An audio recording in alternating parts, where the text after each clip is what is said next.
And मुझे अभी भी याद है, मैंने एक लाइन पढ़ी थी in the book eat pray love where she says that my mind went in a spin control mode. I use to love this phrase so much कि मैंने इसको इतना ज़्यादा यूज़ किया.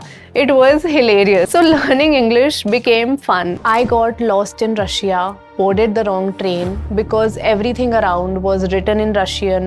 Hi guys, welcome back to my channel. तो जैसे कि मैंने आपको लास्ट वीडियो में बताया कि I became a cabin crew with Gulf Air after Indigo Airlines, and international airlines का cabin crew होना opens you up to the entire world. मतलब destinations like London, Spain, they become your weekly visits, and this is obviously accompanied with crazy financial freedom and 100 other perks. लेकिन आज की video में मैं बात करूंगी कि कैसे मैंने अपने speaking skills and English language पर इतनी मेहनत की कि मेरे लिए इंटरव्यू क्लियर करना was easy, and as a cabin crew also it helped me so much क्योंकि मेरे लैंग्वेज स्किल्स बहुत वीक थे. I was always under confident, लेकिन हमेशा I wanted to improve my English. मेरे सर्कल में भी सब हिंदी में ही बात करते थे, तो नेचुरली मैं भी हिंदी में ही कंफर्टेबल फील करती थी. And language improvement majorly speaking practice से होती है. तो सबसे पहले तो मुझे खुद को बेसिक डेली लाइफ सेंटेंसेस जो मैं रोज बोलती थी वो इंग्लिश में बोलने की आदत डालनी पड़ी वर्सेस हिंदी. तो शुरू में थोड़ा शाय फील होता है क्योंकि सब लोग आपको हिंदी में बात करने के यूज्ड टू हैं. तो जब आप एकदम से कुछ चेंज करोगे, they will notice, people will ask and sometimes will even make fun. But मुझे इतना इंटरेस्ट था कि मुझे अपनी इंग्लिश इंप्रूव करनी है that regardless of the judgement मैं वो बेसिक डेली सेंटेंसेस इंग्लिश में ही बोलना शुरू कर दिया था. And eventually my friends and family also got used to it. These sentences were nothing but just the same जो आप ऑलरेडी रोज हिंदी में बोलते ही हो. So saying the same thing in the same way but just in English. So simple sentences like how are you doing today, or could you please pass me that coffee mug, book, or I didn't get what you're saying, could you please repeat it, what time is the meeting scheduled for, or I'm really craving for some chocolate or some Thai food or some XYZ, or last month has been really hard for me. So इन्हीं simple easy sentences को again and again practice करना जब तक they don't flow naturally, because improving speaking skills also means कि मैं जब ये बोलूँ it should look real and not rehearsed. इसलिए मैं बार बार रिपीट करती थी so that it comes out as genuine as it can. क्योंकि अगर शुरू में आप यूज्ड टू नहीं हो तो आपका सारा focus will be on what to say versus how to say it, or you know speak your mind and being in the moment. तो मैं तब तक प्रैक्टिस करती थी जब तक मेरा टोन एंड एक्सप्रेशन भी मैच करे, and this is what builds fluency. मेरे लिए बेसिक डेली लाइफ लैंग्वेज पर फोकस करना was more helpful.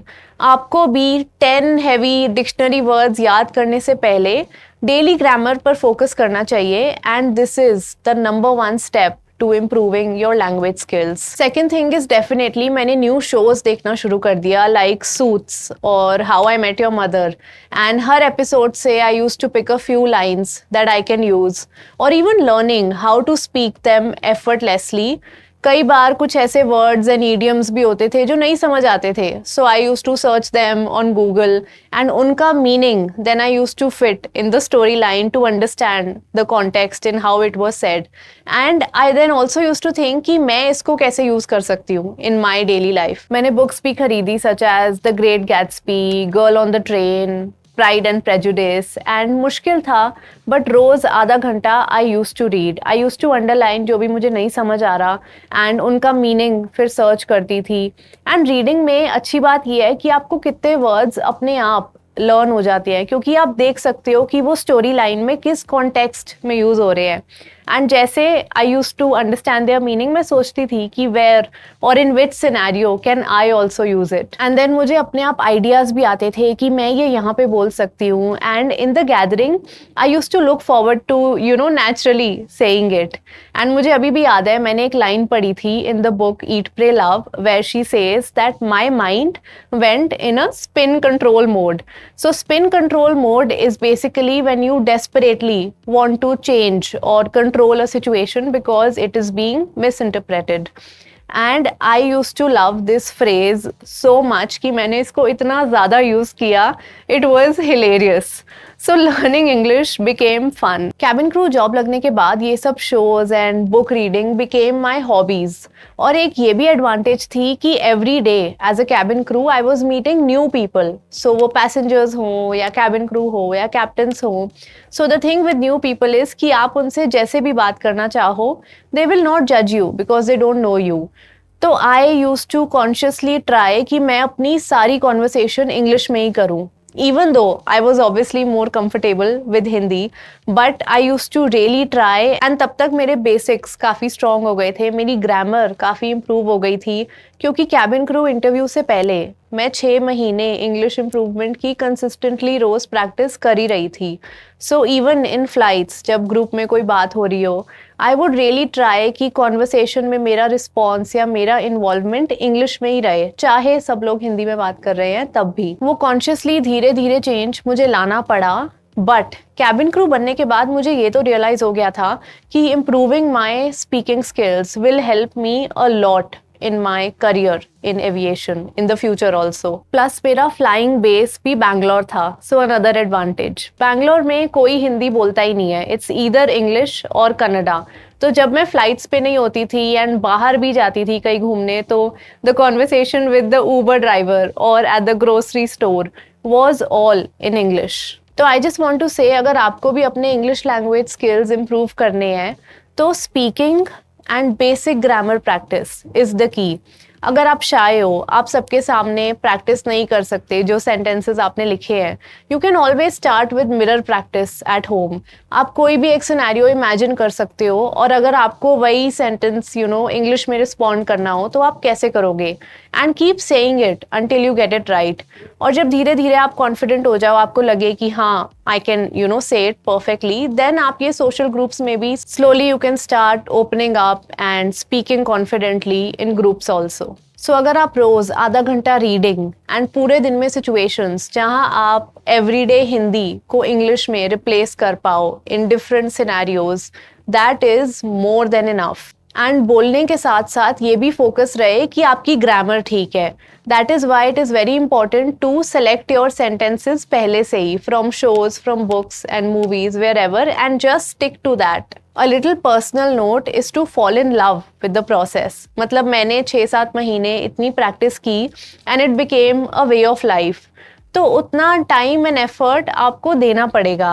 And English एक ऐसी लैंग्वेज है जिसमें you can obviously get better and better, but never to perfect और अ नो इट ऑल. मतलब मैंने इतनी मेहनत की है अपने इंग्लिश स्किल्स पर, but there are still so many words जिनके मीनिंग मुझे नहीं पता, और there are still so many pronunciations that I can't get right. और इतना सारा ट्रैवल करने के बाद मुझे ये तो रियलाइज हो गया है कि every country has a different accent, a different way of saying things, and English is not even a big deal. I got lost in Russia, boarded the wrong train because everything around was written in Russian and nobody spoke English. And the same thing happened to me in Paris. More than 30 people couldn't help me and were looking at me as if I am speaking some alien language.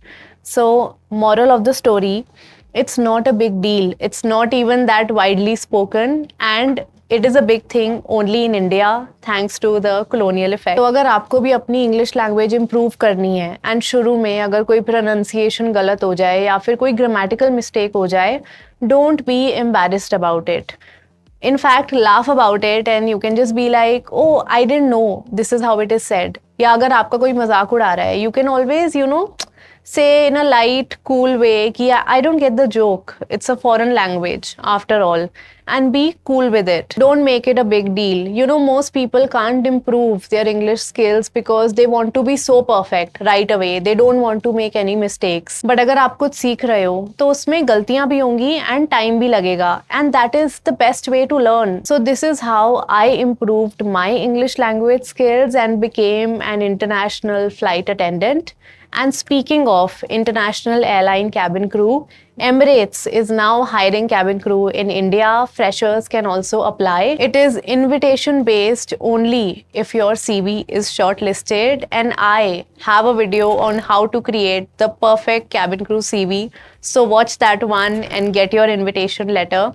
You can apply online and the link is in description box. I hope आपको आज की video पसंद आई. Subscribe if you want to become a cabin crew and share this video with your friends who want to build a career in aviation.